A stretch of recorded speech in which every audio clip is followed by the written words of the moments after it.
Hello and welcome to the newest installment in the Cavern Devlog series.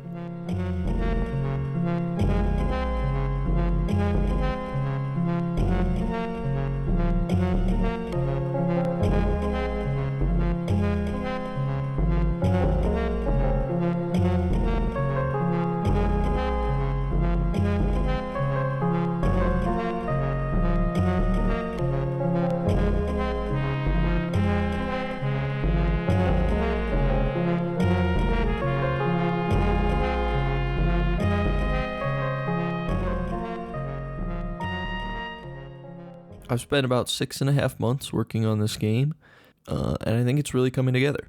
I'll share everything that I got up to during the last month, and share some ideas about progress for the future. If you have any suggestions, please leave them in the comments. I'm open to upgrade ideas or things like that. It's always helpful. People have really cool ideas, and I'd like to sort of shape the game with input from the community. I've released 2 commercial games in the past. No more messing around. It's time to get serious. Okay? Alright. I've been hard at work improving a ton of the visual aspects of the game, not only in the game, but also out of the game. I made this logo for the game, and also a new splash art for the Steam page. This splash art doesn't really make that much sense at the moment, but I've been working on the story a lot, and it'll all make sense once you play the game. The key art shows a dragon, which will be the final boss of the game, and he holds the Mirror of Time. Ooh. There's a big flash of light coming from the dragon's right, and in the mirror you can see a small flash reflected there. I wonder what that could be from. As for the story, you can pick up some more details from the Steam page, but I'll just read the description here. A crew of cavers venture beyond for their newest television special, sponsored by the National GeoCave Survey. But things aren't exactly as they seem. Join this ragtag group solving the mysteries of Spirit Cavern in this roguelike sandbox RPG. So the cave in the game will be named Spirit Cavern, and you will join a small group of characters, including but not limited to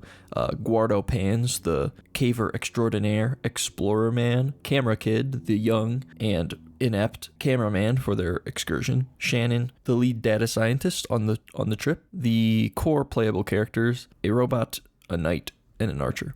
As for new features that I've been working on, there are a few main systems that I've implemented. Among them are a status effect system for temporary adjustments to any object, a trigger object system, a way to trigger objects with switches or pressure plates, along with emitter objects that can act as traps. I've also been working on new enemies that are more akin to the player, like this skeleton, and along with the skeleton, an entire infrastructure to add equipable objects. So any object, sort of similar to being picked up, can be equipped. And if it is equipped, it can have special effects on the attack of the equippee. I'm not really sure what. Anywho, the skeleton with a torch that attacks does fire damage instead of physical damage. To make the status effects, I just keep a list of effects, and they have a certain timeline and a tick amount, so they could be permanent or remove themselves after their duration. Along the duration, they have a certain amount of ticks.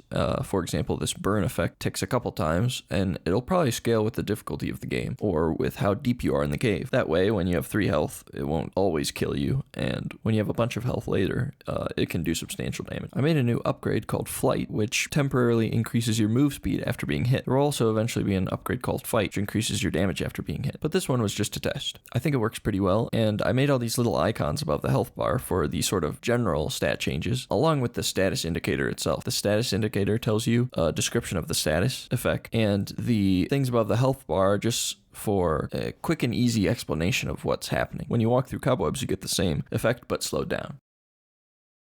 Any object can be a trigger object and defines a triggered function. So, for example, this emitter, which emits a specific type of object, any object, can then be flipped on with a switch, or active when a pressure plate is active. This can also apply to chests as well, so it could force the player to figure out a puzzle or get to a switch to open a chest. This system is really open with possibilities for what can be triggered and what can act as a trigger as well. And it is pretty robust in the idea that the objects being triggered can produce effects that are agnostic to any object in the game. For example, the emitter can spit out a bomb, a diamond, a rock, or spikes. It doesn't matter what it's putting out. All of the objects handle the event properly.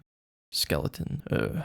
Spooky skeleton. So I worked on this spooky skeleton, And the idea here was to make an enemy that is quite like the player. So I wanted him to be a little bit smarter. I want him to be able to pick up and equip objects and have priorities.